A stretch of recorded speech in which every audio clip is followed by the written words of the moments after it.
سبب در کم بودن معاش و همین چیز به فساد یا اینکه کرپسی برده میرسونه. ما همینجا هستیم، تمامی ناراضیتان رو بیان کنید. برای من سر و لباس در جای اول نمی ایستد. متخصص زیاد هستند، در مکتب کار نمیکنن، میروند. آنها مثل یک پروکورور زندگی کردن میخوان. این جای داشتن فساد یا اینکه کرپسی در دانشگاه ها است. از ارتش میگریزند، به دانشگاه میآیند و مقصد آنها خواندن نیست. تصورات نادرستی مردم ما باقی مانده ای دوران شوروی است. در دوام درس می توانید گالستوکتان را گیرید.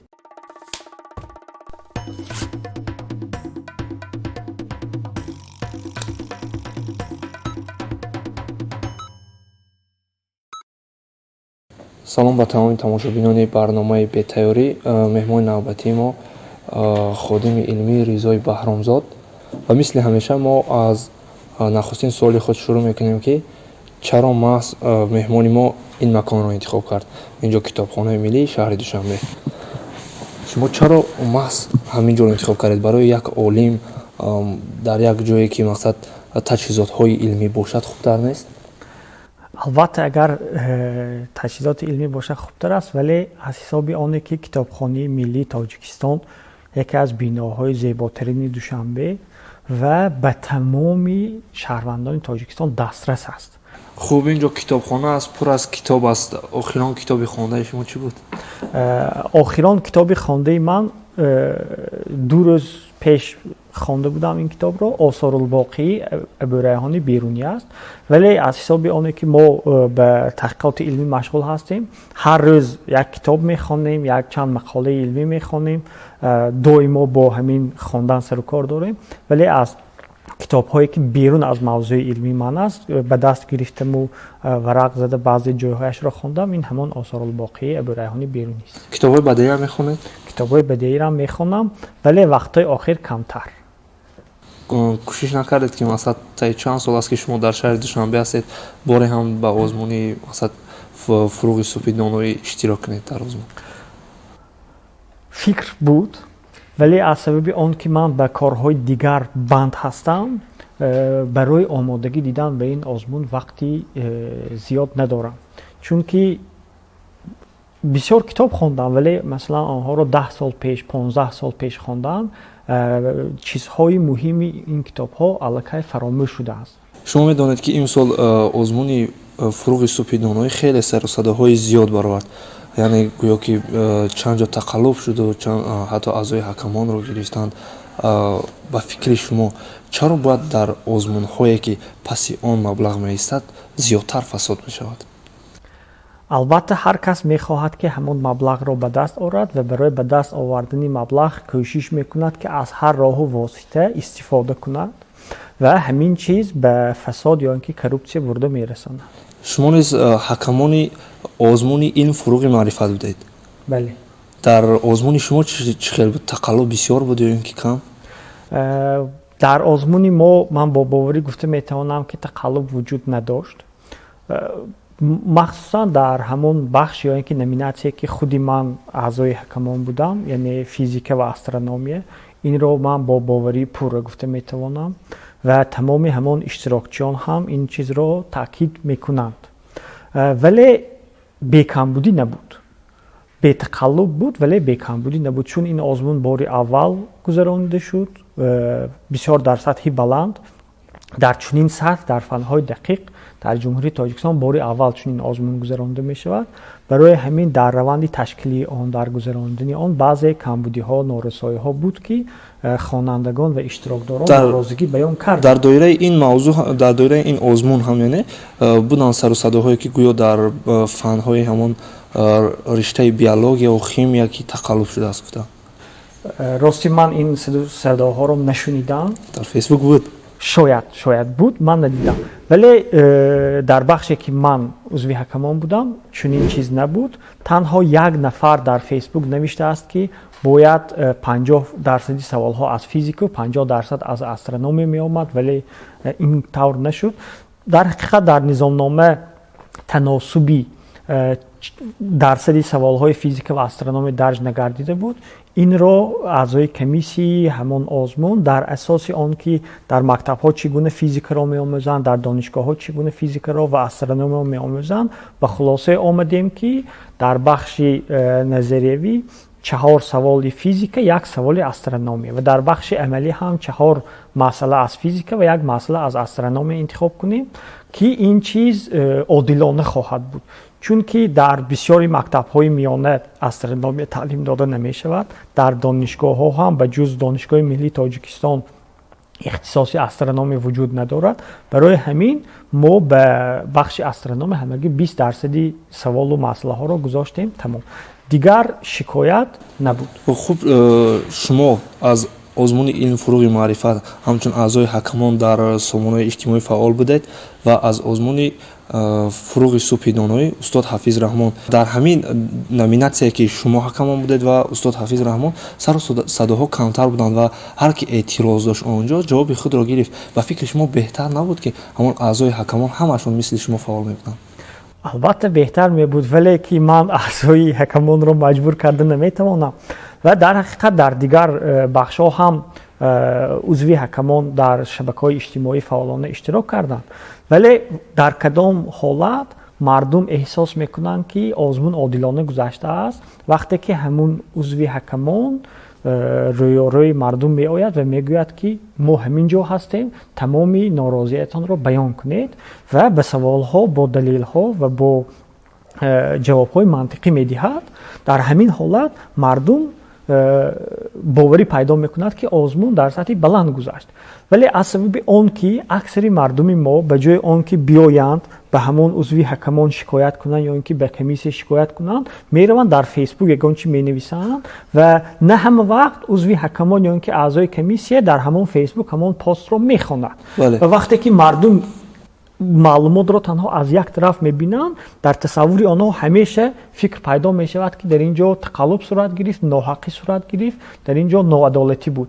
вале на ҳамеша чунин аст. баъзан ҳолатҳое ҳаст ки хонанда худашро баҳо дода наметавонад ва ба саволҳо ҷавоб медиҳад, вале ба вай мутахассисон ба холгузорӣ мекунанд ки дониши вай чӣ қадар буд. вай ба саволҳо ҷавоб медиҳад, вале пурра не, вале фикр мекунад ки ӯ пурра ҷавоб дод ва баъдан меравад дар фейсбук мегӯяд ки ман ба саволҳо ҷавоб дода будаму инҳо ба ман холи паст гузоштанд. агар дар умум ҳам гирем дар бораи ҳам сару садоҳо, ҳам онҳое ки норозӣ буданд, ҳам тарғиботҳое ки дар сомонаҳои иҷтимоӣ телевизионҳо шуданд, чаро озмуни илм фуруғи маърифат аз озмуни фуруғи субҳи доноӣ камтар тарғиб мешуду, камтар мардум ба он таваҷҷӯҳ доштанд? ба фикри ман тарғиби онҳо дар васоити ахбори оммаи давлатӣ, хусусан телевизионҳои давлатӣ дар як сатҳ буд, чунки худи ман дар зиёд аз 10-15 барномаи телевизионӣ рафта иштирок кардам, ба мардум фаҳмондем моҳияти озмун, тарзи гузарондани он, маънои низомнома, вале аз ҷониби мардум гуногун қабул гардид. дар ин ҷо сабабҳои объективӣ ҳаст ки ман фаҳмонда дода метавонам. масалан вақте ки як нафар телевизион тамошо мекунад, хондани шеър ё ин ки нақл кардани ҳикоя, вай инсон дарк мекунад, маънии ҳамун шеърро мефаҳмад, маънии ҳикояро мефаҳмад, чунки бисёри мо ҳамун шеърҳоро хондагӣ ҳастем, ҳикояро хондагӣ ҳастем ва баҳо дода метавонад аз рӯи ҳамон интонатсияи гуфтанаш, аз рӯи мимикаи нақл карданаш, аз рӯи дуруст расонда тавондани маънояш. вале вақте ки мардум як шаҳрванди оддӣ аз телевизион саволҳои химияву ҷавобҳои онро тамошо мекунад, масъала ҳал кардани физикаро мебинад, ва албатта баҳо дода наметавонад, чун ин чизҳо бисёр мураккаб ҳастанд. барои масалан дуруст ё нодуруст ҷавоб додани як иштирокчӣ, мутахассисои физика, химия ё биология бояд баҳо диҳад, вай одам дарк мекунад. аз ҳисобе ки донандаҳои физикаву химияву кимиё бисёр кам ҳастанд, мардум натавонистанд ки баҳо диҳанд ва фикру андешаи худашонро дар шабакаҳои иҷтимоӣ нависанд. хуб, дар бораи ҳамеша пул мавқеи хос дорад ва ҷоизаҳои ин озмунҳо ки хеле маблағи пулии калон ҳам буд. агар аз озмуни фуруғи субҳи доноиро гӯем, баъд аз ҷанбасти озмун ва супоридани ҳамон ҷоизаҳо дигар ягон чизи дигар интизор шудан лозим нест аз он ғолибон, чунки онҳо пулро мегиранд ва мераванд. озмуни илм фуруғи маърифат чӣ мақсад мешавад ки дар фанҳои дақиқ зиёдтар ихтироъ доранд яъне ки ҳамон одамоне ки ҷоиза мегиранд шумо гуфта метавонед ки онҳо мақсад пешниҳод кунанд ки мо чунин ихтироъ дорем мо ин пулро барои он сарф мекунем ё ин ки озмуни илм фуруғи маърифат ҳам мисли ҳамин фуруғи супинонист. яке аз вазифаҳои муҳими ҳамин озмунҳо ин кашф кардани соҳибистеъдодҳо аст, муаррифӣ кардани онҳо. вақте ки онҳо кашф мешаванд, муаррифӣ мешаванд, албатта бояд ҳамон сохторҳои муайян бо онҳо ҳамкорӣ кунанд. дар ҳамин ҳолат гӯё миссияи ин озмун тамом мешавад. чунки дар низомнома омадааст ки он ғолибон давоми 3 соли дигар наметавонанд ки иштирок кунанд, вале имтиёзҳое ҳаст ки ба ҳамон соҳиб истеъдодҳо, онҳое ки лаёқати хуб доранд, имкониятҳои хуб фароҳам меоварад. масалан дохил шудан ба дилхоҳ донишгоҳ, онҳое ки ҷои якум, дуюм, сеюм мегиранд, ба дилхоҳ донишгоҳи Тоҷикистон бе имтиҳон ба таври буҷавӣ дохил мешаванд. ё ин ки агар онҳо донишҷӯ бошанд ба зинаи магистратура, агар магистрант бошанд ба зинаи аспирантура ё ин ки докторантураи PhD. ин худаш аллакай як роҳнамоӣ аст, як имконият додан аст ба фаъолияти минбаъди онҳо. баъдан дар давоми озмун ҳамон иштирокчиён аз ҳар гӯшаву канори Тоҷикистон ба марказ меоянд, онҳо аз муассисаҳои академияи илмҳои Тоҷикистон дидан карданд, яъне бо олимон вохӯрданд ва дар ҳамин ҳолат онҳо шинос пайдо мекунанд ва оянда шояд бо олимон ҳамкориро ба роҳ монда якҷоя таҳқиқоти муштарак анҷом медиҳанд. аз ташкил шудани озмун гӯем, озмуни илми фуруғи маърифат ки нав соли аввал аст баргузор мешавад, яъне ки ин чӣ гуна ташкил шуд? то ҷое ки дар бораи шумо мегӯянд, гӯё шумо яке аз пешниҳодкунандагони ҳамин озмун будед ки ба худи президенти кишвар пешниҳод кардед то чунин як озмуне бошад. бале ин пешниҳод 18 марти соли 2020 ҳангоми мулоқоти президенти кишвар бо олимон ва аҳли зиёи кишвар садо дод. дар ҳақиқат дастгирӣ шуд ин пешниҳод ва фармони президенти ҷумҳурии Тоҷикистон содир гардид ки ин озмун ташкил карда ва гузаронида шавад ва ман ҳам узви гурӯҳи кории омода намудани низомнома, саволҳо ва гузарондани ҳамин озмун будам ки вазифаи мо аз ҳамон тартиб додани тафсир ба низомнома, таҳиии адабиёти тавсиршаванда, гузоштани шакли электронии онҳо дар сомонаҳои академияи илмҳо, тарғиби озмун ва фаҳмонидани тарзи гузарондани ин озмун буд. ва ҳамчунин ман дар даври вилоятӣ, дар вилояти Суғд узви ҳакамон будам ва ҳам дар даври ҷумҳуриявӣ. ин соли аввал аст ва соли аввал ҳам бошад нишон дод ки дар ҷумҳурии Тоҷикистон мо соҳибистеъдодҳои зиёд дорем, хусусан дар соҳаи физика, математика, химия, биология ва ба ман бисёр менависанд ё занг мезананд, мегӯянд ба соли оянда мо чӣ гуна тайёрӣ бинем, кай оғоз мешавад ва ин чиз аллакай ҳамон шавқу ҳаваси хоҳиши ҳамватанонамонро нишон медиҳад ки чӣ гуна ба ин озмун рағбат пайдо карданд. хуб, аз соҳибистеъдодҳо гуфтем ва аз он ҷое мегӯем ки соҳибистеъдодҳоро баъзан тарбия мекунанд мактаб ва донишгоҳҳо донишкадаҳо. сабаб чӣ аст ки имрӯз аксари яъне ки донишҷӯён ба донишгоҳ дохил мешаванд, вале дигар як ҳавсалаи хондан, як чӣ мегӯянд идомаи танҳо донишгоҳро барои ё вақт гузаронӣ ё ин ки гурехтан аз ҳамон ба сафи артиш пайвастану ба ҳамин хотир мераванд ба донишгоҳ. ба фикри шумо чӣ сабаб аст ки имрӯз ҷавонони наврас кам ба илм рӯ меоранд? сабабҳо гуногун ҳастанд.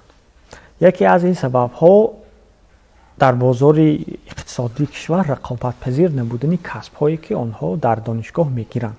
яъне вақте ки донишҷӯ соҳиби ягон ихтисос мешавад, вай на ҳамеша метавонад ки мувофиқи ҳамон ихтисосаш кор ёбад ки ин кор маоши хуб дошта бошад. яъне аз ҳамин ҳисоб аллакай донишҷӯ медонад ки ҳамин ихтисосаш ки зиндагии вай пеш намеравад, барои ҳамин шавқи хондан дар вай гум мешавад. дигар сабаб ин ҳамон як гурӯҳи донишҷӯёне ҳаст ки аз артиш мегурезанд به دانشگاه میآیند و مقصد آنها خواندن نیست و مقصد آنها همان دیپلم است، یعنی حجت به دست آوردن یا اینکه گریختن از ارتش. و بعضی دیگرانشان رو پدر و مادرانشان مجبوری به دانشگاه میآورند به کسب دلخواه خودشان.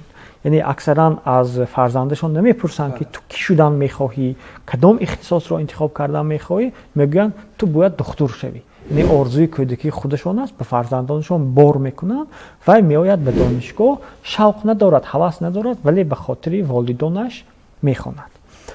یک سبب دیگر این جای داشتن فساد یا اینکه کروپسیا در دانشگاه ها است که بعضی آموزگاران متاسفانه یک مقداری معینی پول را میگیرند و بهای دانشجو را میگذارند و وقتی که دانشجو میبیند که نخوانده هم مثلا امتحانش را گرفته میتواند و به دیگر کارها مشغول میشود، از دیگر کارها پول به دست میآورد و روز امتحان میآید و بها را میگیرد. با فکر شما چرا با دو اختصاص، یعنی که رشته تیپ و حقوق شناسی، جوانان امروز زیادتر به این اختصاص‌ها، به این کسب‌ها رو می‌برند؟ من درباره همین چیز بسیار فکر کردم و حتی در فیسبوک یک پست هم نوشته گذاشته بودم که چگونه جوانان ما این کسب انتخاب میکنند. ما باید به همین سوال جواب دهیم. آنها کسب انتخاب نمیکنند، آنها طرز زندگی متخصص را انتخاب میکنند. به قول رسول obraz жизни. یعنی آنها مثلا حقوق شناس شدن نمیخواهند یا طبیب شدن نمیخواهند، آنها مثل یک پروکورور زندگی کردن میخواهند، آنها مثل یک گنرال زندگی کردن میخواهند، آنها مثل یک سردکتر شرایط خوبی کاری داشتن میخواهند. یعنی بینید که وقتی که کودک یا یک مکتب خوان نگاه میکند به گرد و اطرافش، نگاه میکند که کی ماشینی زیبا دارد، کی خانه با دبدبه دارد و وای میخواد که من هم مثل همین آدم میشوم، میگه در سیمای همانها یک ایدئالی خودش رو میبینه. از همین سبب وقتی که میبینیم که متخصصان حقوق شناس که در مقامات گوناگون کار میکنند صاحبی زندگی خوب هستند، یا اینکه دکترها که هر روز بیماران میآیند نزدشان، بعد که همون شفا خط را میگیرند به دست دکتر یک مقداری معینی پول میسپارند، میبینند که زندگی آنها خوب میگذرد. جوانان، خوانندگان انا همون زندگی را، طرز حیات را انتخاب میکنند، کسب را نه. مقصد آنها طبابت کردن بیماران نیست، مقصد آنها مثل دکتر، مثل سردکتر زندگی کردن است. ولی اگر از جهت معاش گیریم، یعنی که از جهت معاشی که اختصاص ها میگیرن، هم دکتر هم حقوق شناس یکسان آنها. همین یک چی برای من جالب شد، یعنی گرفتنی انا همان یعنی چند سامانی دادن بعد از شفا خط با دکتر، این گناه خودی طبابت گیرندگان است یا که خودی همان دکتر؟ این دو حالت دارد. حالتی که بیمار با خواهش خودش همون مبلغ رو میدهد. مثلا من وقتی که بیمار میشم یا که فرزندانم رو نزد طبیب میبرم، حتما با خواهش خودم یک مقدار معینی پول رو میدهم که برای چی؟ برای آنکه وای فرزند من رو طبابت کرد یا اینکه یک تشخیصی درست گذاشت و همون طبابتی و تشخیص و یاری رسانید من از پیش خودم. ولی بعضی دکترانی هستند عادت کردن نرخنامهشون رو دارند. وقتی که شما 10 سومان میدهید میگه 10 سومان نیست 20 سومان است. و خوشبختانه در جامعه ما امروز بیمارخانه های خصوصی هم هستند که سطح خدمت رسانی در آنجا نسبتا بلندتر است و همین مبلغ رو زیادتر شما در کسب میسپارید. درباره بیمارخانه‌های خصوصی گفتیم، این چنین مکتب‌ها، لیسی‌های خصوصی نیز هستند. چرا سطح یعنی که سواد آموزی هم در مکتب و لیسی‌های خصوصی بلندتر است نسبت به دیگر جاها؟ اینجا اگر شما در نتیجه همون المپیاد و آزمون‌ها خلاصه برآوری کرده باشید، من سبب‌هایش را میگویم. یک چند سبب دارد. سبب اول، معاش آموزگاران مکتب‌های خصوصی از مکتب‌های عادی 3-4 مراتب زیادتر است. این را من از همین تجربه خودم میگویم. دوستان من در مکتب‌های عادی هم کار میکنند، در مکتب‌های خصوصی هم. از حساب آنکه معاش آموزگار زیادتر است، آموزگار زیادتر کار میکنند. دوم، خواننده‌های مکتب‌های خصوصی در یک صنف حدودی 20-25 نفر هستند. شما بینید وقتی که آموزگار در دوام 45 دقیقه با 20 نفر کار کند ثمراناکی زیاد است یا با 40 نفر. البته با شماری کمی خوانندگان این ثمراناکی زیاد دارد. دیگرش در مکتب‌های خصوصی بجز آن که 6 ساعت درس می‌خوانند باز خواننده در اختیار آموزگار است و بعد از خوراک نصف روزی هم 3 ساعت یا 4 ساعت دیگر علاوگی کار می‌کند.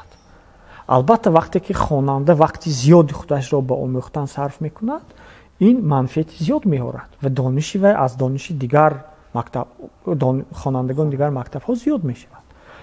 باز یک سبب دیگر برای چی در المپیادها خصوصا المپیادهای جمهوری و بین‌المللی و آزمون همین علم فروغ معرفت خوانندگان لیسه و گیمنازیاهای تیپی نو زیادتر جای گرفتند. مثلا مکتبی حاتموف و پیوی که بسیار جایهای فنهای دقیق را همان مکتب گرفت از سبب آن که آنها صنف‌های مخصوص دارند، صنف‌های مخصوصی المپیاده و در آنجا تنها فن‌های را می‌آموزند که به همین المپیاد می‌روند، مثلا فیزیک، متماتیک، برنامه‌سازی و بسیارتر خوانندگان همین خوانندگانی که به المپیاد می‌روند از فن‌های دیگر دور می‌مانند و آنها اثر تا بگاه فقط به همین آزمون تیاری می‌بینند. از همین سبب آنها سزاوار جای‌های خوب می‌گردند. ولی نه همه خوانندگان آنها در همین سطح هست. این رو باید ما قبول کنیم. و از آن گفتیم که بسیاری جوانان به خواندن شوق ندارند. بسیاری آنها از دانشگاه دیده مهاجرت را زیادتر یعنی که انتخاب میکنند. بیاید از آن گوییم که چی باید کرد تا این جوانها رو امروز ما باید به سوی علم کشیم. راه اهم و آسانی جلب کردن آنها به سوی علم نشان دادن آن که آنهایی که علم دارند در جامعه آبرو و اعتباری معین دارند. ما در حالت به همین نتیجه رسیده میتوانیم که متخصصان خوبی ما صاحب جای کاری خوب باشند، معاش خوب گیرند، آنهایی که دانشمند هستند در جامعه آبرو اعتبار داشته باشند و البته آنها هم خیلی که گفتیم به یک حقوقشناس پیروی میکنند، به یک طبیب پیروی میکنند، در نوبت خود به فیزیک پیروی میکنند، به متماتیک پیروی میکنند، به یگان شیمیک پیروی میکنند، به اختراعکار پیروی میکنند، میگن من هم مثل همین میشوم. ببینید امروز در دنیا بسیار جوانان مثل ایلان ماسک شدن میخواهند. برای چی؟ ایلان ماسک توانست که انا همون ایمیجی یک اختراعکار، یک عالم را به سطح بردارد که تمام دنیا امروز به او نگاه میکنند و همچون یکی از شخصیت‌هایی که تمام انسانیت با وی افتخار میکنند. و اینجا سوال دیگر، چند پیش شما یک نگاشته داشتید در فیسبوک درباره سر و لباس دانشجویان و طلبه. شما خودتان برای نداشتن галстук و کورتای سفید یا اینکه موی سری بلند دانشجویی را از صنفخانه راندید؟ نه، نراندم. برای چی من میگویم؟ چون که من در دانشگاه‌های خارجی هم بودم، دیدم که در آنجا محیط چخیل است، اتمسفر چخیل است. برای من سر و لباس در جای اول نمی ایستد. دانشجو و رفتار وی. در حالتی که قاعده درس را ویران میکند من از درس میراندم. مثلا گپی زیاد میزند، گوش نمیکند، به درس خلل میرساند. لیکن به سر و لباس галстук وی من کاردار نمیشدم. لیکن اینجا یک حالت دیگر هم هست. تا آنی که دانشجو به صنف من آید و الکی از همان درآمدی در از نزد پاسبان میگذرد و پاسبان این چیزها را به جای من تفتیش میکند. اگر که همان галстук نداشته باشه، کورتای سفید نداشته باشه، پاسبان الکی میگرداند. ولی من به دانشجو اجازه میدادم که در دوام درس میتوانید галстукتان رو گیرید. من فکر میکنم که این دیگر به سر و لباس زیاد اهمیت دادن دیگر این خوبی ندارد، یک بد است دیگر. چون برای دانشگاه، برای دانشجو مهمترین چیز این دانش گرفتن است. و همچنین من به دانشجویان اجازه داده بودم که یکی در وقت درس به شما زنگ زنند، شما میتوانید بیرون بروید، به زنگتان جواب دهید، باز گشته دروید، نپرسیده. برای چی؟ شما تصور کنید امروز هر یکی ما تلفن موبیلی داریم، از خانه‌تان، پدرتان یا مادرتان زنگ میزنن، یک بار یا دو بار میبینید بی‌صدا است ولی شما همان زنگ رو میبینید در دل شما یک خواطری پیدا میشود تینجی باشد که چند بار به من زنگ زدن و با این فکر دانشجو تا آخر درس نشسته نمیتواند و معلومات گرفته نمیتواند. برای همین خوبتر است که وای بیرون برآید به همان زنگ جواب دهد خاطرش را جمع کند و بعد بیاید با خاطری جمع تا آخر درس نشسته گوش کند. یعنی کمی هم باشد ما باید دیگر با اون دانشگاه‌های اروپا و روسیه و آمریکا باید دیگر تقلید کنیم که به سر لباس اهمیت ندهیم دیگر. بعد من وقتی که یک حادثه عجیب را نقل میکنم، سال 2011 در اکادمی علم‌های تاجیکستان یک کنفرانس بین‌المللی شد. یک نفر شیمی جینس و فوتبالکا پوشیدگی بود، در دستش یک دستگاهی عکسبرداری عکس می‌برداشت. من فکر کردم که این از همان پروفسورایی که از خارج آمده بودن، یکی شفیارشان باشد، رانندهشان یا یاردمچیشان باشد. بعد وقتی که نوبتی برآمدی همون آدم آمد، در همون تخته الکترونی نوشتن که این کس دکتر علم‌های فیزیک و متماتیک پروفسور MGU به نام لامانوسوف.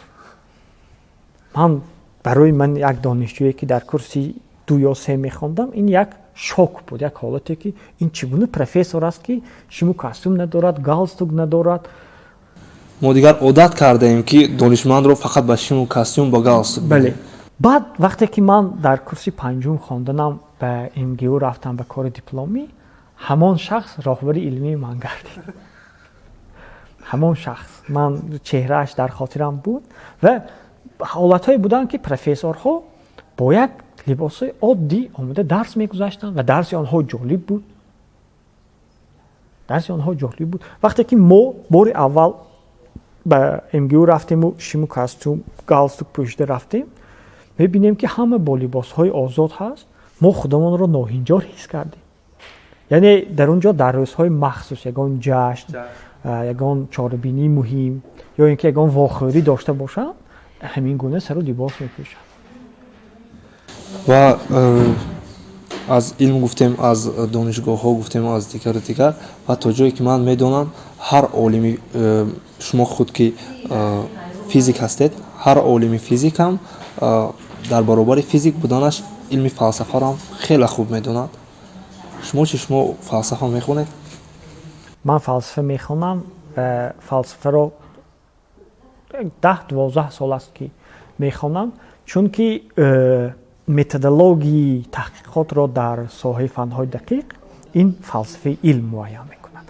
یعنی انسان اگر همان فلسفه را نداند، همان متدولوژی را نداند، کریتریاهای علمی بودن تحقیقات را نداند و نمیتواند در سطح بلند تحقیقات انجام دهد و همون نتیجه تحقیقاتش رو شرح دهد، اینترپریتاسیون کند. یک چیز هست که امروز بین خصوصا مردم تاجیک بسیار هم چنین سخن‌ها هست که گویا فلسفه انسان رو از دین دور میکند. هرچند که ما در یک جامعه سنتی زندگی داریم، میگویند که فلسفه انسان رو از دین دور میکند. این در برابر اون است که عالمانی، یعنی که اون عالمانی که در دین خیلی هم دانشمند بودند، به مثال خوب جلال الدین رومی، عبدالرحمن جامی، اینها در زمان خود اینچنین یک عالم فلسفه نیز بودند. بله. فکر شما چی است؟ آیا فلسفه از دین دور میکند و چرا مردم چنین فکر دارند؟ فلسفه یک دریای بیکنار است و در وی جریان‌های زیاد هستند. جریانی هست که دین را تقویت می‌دهد، اندیشه‌های دینداران را اثبات می‌کند. باز جریان دیگری هست که ضد دین است، دین را انکار می‌کند. باز یک جریان‌هایی هستند که میگویند دین این یک پدیده اجتماعی است، انسانیت به آن ضرورت دارد. ولی تصورات نادرست مردم ما باقی مانده دوران شوروی است. چون که در دوره شوروی فلسفه گفته آنها اساساً متریالیسم را در نظر داشتند و این متریالیسم پور بر ضد دین روانه شده بود. بله، ولی ایدئالیسم هم هست در فلسفه. باز فلسفه جریان ها هست یا اینکه روش های هست که عموماً به دین سر و کار ندارد. مثلا فلسفه علم وظیفه فلسفه علم این مقرر نمودن اصولهای تحقیقات، معین نمودن سرحد علم و ساختن کریتریاهای علمی بودن تحقیقات است و به تصورات آدمان مثلا به دین به پیغمبران عموما سر و کار ندارد. یعنی که یگانه سببی که امروز بزرگان یعنی که کلانسالان ما فکر دارند که فلسفه انسان را از دین دور میکند، این همون تأثیر فلسفه زمان شوروی است که بسیارتر ماتریالیسم را ترغیب میکرد. حتی اگر توجه من میدونم حاضر مردم ما در تصوراتش فلسفه برابری ماتریالیسم، هرچند که این خیلی نیست. ماتریالیسم یک روش، یک جریان فلسفه است. تا جایی که من میدونم و یعنی که شنیدم، گویم خوبتر از تا جایی که من شنیدم، در دوران شوروی غیر از علم فلسفه باز علم اتئیسم هم میآموختند. چنین رویه هم بود که غیر از فلسفه باز اتئیسم میآموزند. بله.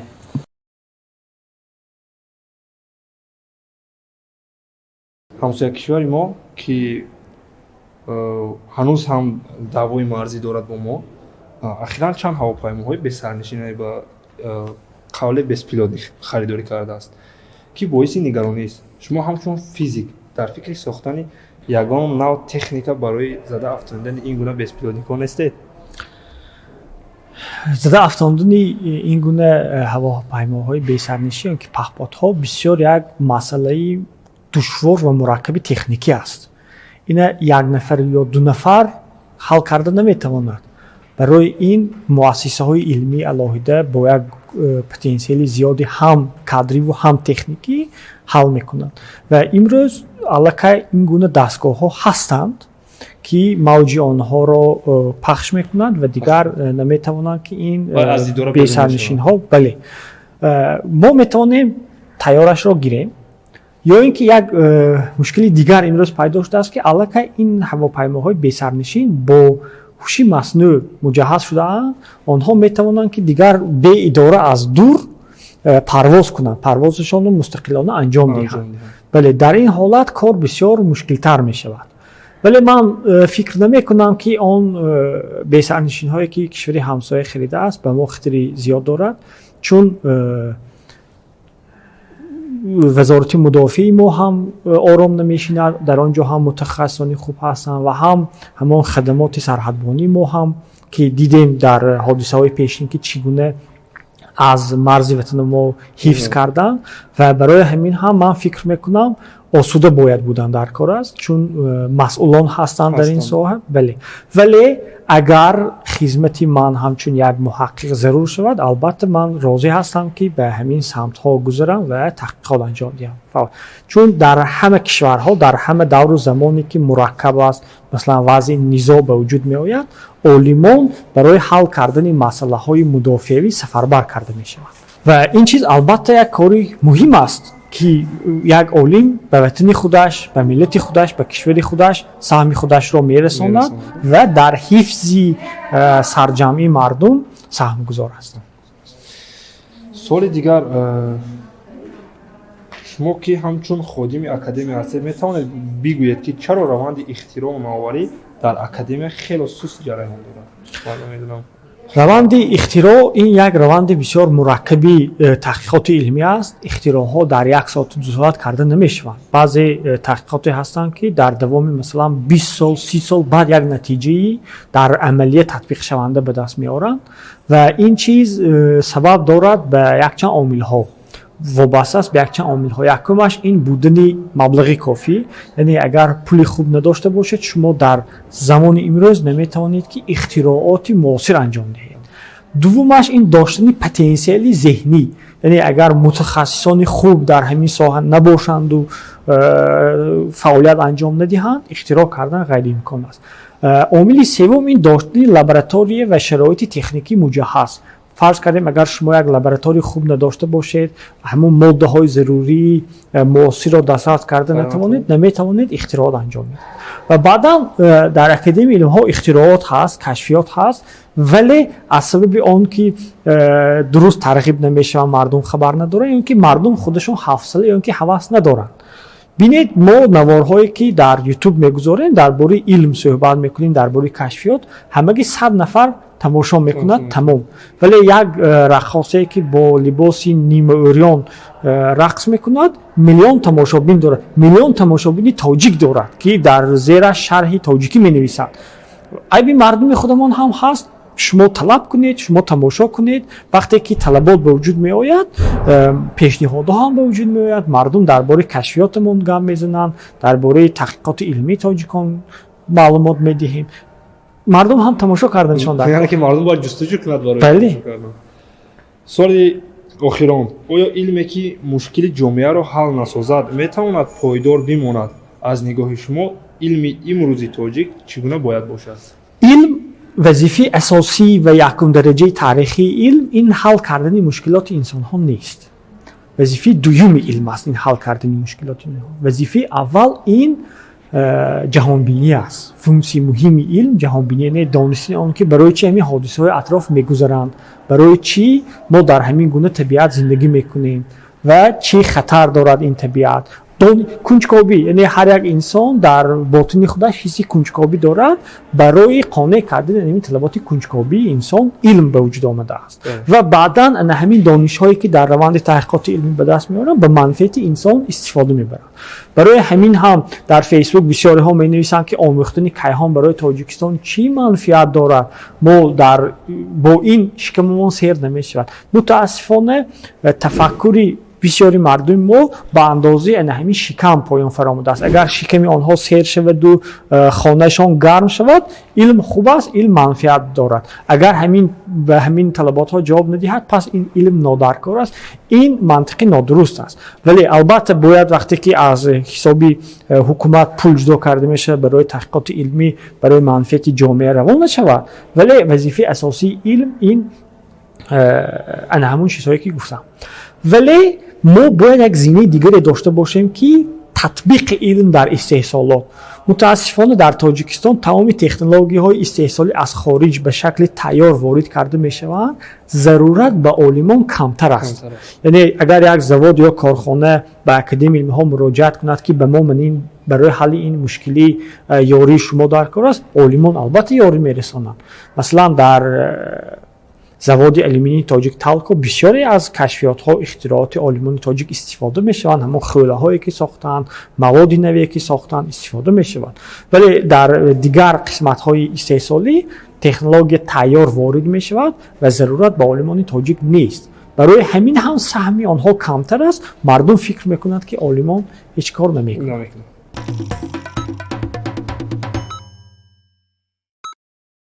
یک سوال از یک بیننده ما چنین بود که چرا رضای بهرامزاد که دانشگاهی دولتی مسکو به نام لوانوسوف را ختم کرده است، چرا باز گشته به تاجیکستان آمد و میتوانست که آنجا ایستد و مبلغ زیادتر آنجا کار کند و آنجا کارهای علمیش را پیش برد؟ اینجا دو سبب هست. من میتوانستم در همانجا به کار ماندم، حتی تکلیف کار شده بود و همچنین از یک شرکت آمریکایی تکلیف کار شده بود و از یک رصدخانه چین. یعنی من پیش از آن که به تاجیکستان آیم از 3 جای علاقه تکلیف کار داشتم میتوانستم که، ولی یک چیز را باید گویم که شرایط اقتصادی من امکان نمیداد که من خودم رفته به مسکو تحصیل کنم و تحصیل من از حساب استیپندی بین المللی پرزیدنتی درخشندگان صورت گرفت. یعنی بین ما و حکومت شرطنامه بسته شده بود که من میرم تحصیل میکنم و برگشته آمده در تاجیکستان کار میکنم. از همین سبب من برگشته آمدم و بعداً حسی وطن دوستی من میخواستم که دانش خودم رو، اندوخته های خودم رو، استعداد خودم رو، البته هر کس میخواد اول در وطن خودش عملی کند، استفاده برد، ولی در نقشه هست که برای مثلا تجربه آموزی یا اینکه برای بلند کردن دانش آینده به کشورهای دیگر سفر کنم، رفت آمد کنم و امروز هم ما امکانیت داریم به کشورهای دیگر سفر کنیم، در کنفرانس ها، در سمینارها بعضا اشتراک میکنیم و این چیز برای عالم ضرور است. مهم است که در رابطه با عالمان دیگری دنیا قرار داشته باشد، وگرنه از همون رشد علمی زمان قفا میموند. дар ҳафтаномаи фараш мақолае чоп шуда буд бо номи фирори мағзҳо. ба фикри шумо чаро имрӯз донишмандон, имрӯз олимон ба хориҷа мераванд, инҷо намемонанд, инҷо кори илмӣ дигар намекунанд? نه تنها عالمان و دانشمندان بلکه متخصصان گوناگون رفته ایستادند، هم در ساحه طب هم در ساحه مهندسی. سبب کشاده بودن بازار، یعنی اگر در دوره شوروی شهروندان نمیتوانستند از داخل به بیرون برآیند، در حال حاضر ما سرحدها باز است، هر کس حق انتخاب جای فعالیتش را دارد و بعدا معاشی که متخصصان در کشورهای پیشرفته میگیرند خیلی زیاد است و همچنین شرایطی کاری خوب هم دارد. از همین سبب هر کس میخواهد که زندگی خودش خوبتر باشد، شرایطی مالیویش خوبتر باشد، سفر میکند به کشورهایی که مزد زیادتر میگیرند، مبلغ زیادتر میگیرند و در آنجا امکانیت های عملی سازی پتانسیلش وسیع‌تر است. امروز دانشگاه های ما در ساحه یعنی که آموزگاری، حتی ما دانشگاه آموزگاری داریم، هر سال متخصصان زیادی ختم میکنند، ولی حالا هم معارف تاجیکستان با کمبود آموزگار روبرو است.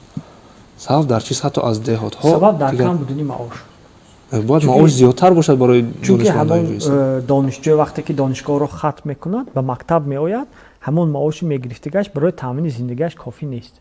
برای همین در مکتب کار نمیکنند. متخصص زیاد هستند، در مکتب کار نمیکنند، میروند. با فکر شما همچون یک جوان معاش چقدر باشد که شما زندگی کردن میتوانید؟ معاش برای تامین روزگار کافی باشد و باز یک مقدار دیگر ذخیره ماند.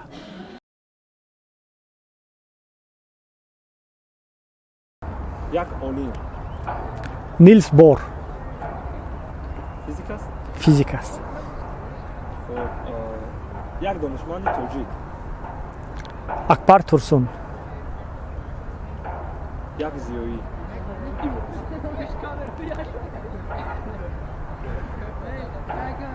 زیایی بسیار است.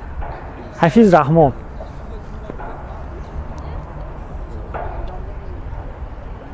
یک بینا بینای کتابخانه ملی و کاخ نوروز. یعنی که از جهتی همون ساختش از جهتی ساخته هر دویش به من بسیار پسند. یک فیلسوف کانت. یک رویه فلسفی ناتور فلسفه. یک دولت غیر از تاجیکستان آلمان. یک آرزو از بین تاجیکان هم جایزه دار نوبلی برآید. اسکار نه نه. اسکار هم برآید من خرسند میشم. و یک جایی که شما اونجا خود رو آرام احساس کنید.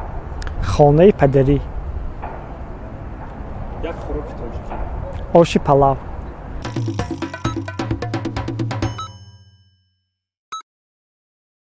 سال آخرانی ما با همه بیننده ما یک سال داریم در آخر. اگر شما روز با پرزیدنت کشور امامعلی رحمان روبرو شوید چی میگویید؟ من الکی روبرو شدم. باری دیگر گفتم و باری دیگر اگر یک به یک باشد چونین در یک مجلس در یک یعنی که جوامع نیو اگر یک به یک روبرو شوید چی میگید؟